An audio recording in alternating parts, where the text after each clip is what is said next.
father rises early and he makes a sup of tea. He lights the kitchen stove and then he calls me. His days are often empty, he's nothing much to do. So he sits and tells me stories of the travelling life he knew. In the evening they would meet in lonely country lanes.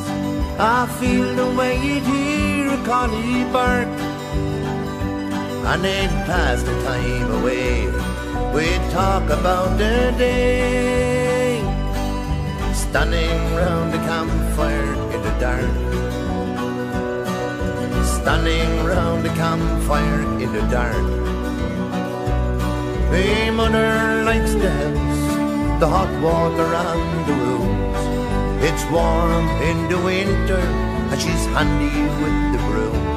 Sometimes she makes call cannon, more often griddle bread. There's a hunger deep inside her for her travelling life that's dead. In the evening she will lift the black pot from the coals. A bit to which she always would remark, there'd be vessels left to clean while children could be seen playing round the campfire in the dark. Playing round the campfire in the dark.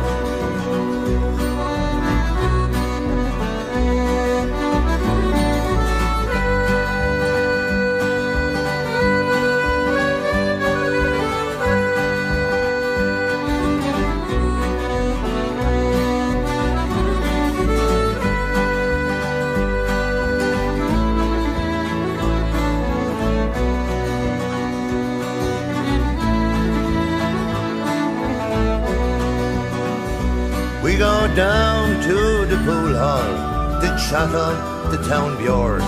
Sometimes at the disco we can't get past the doors.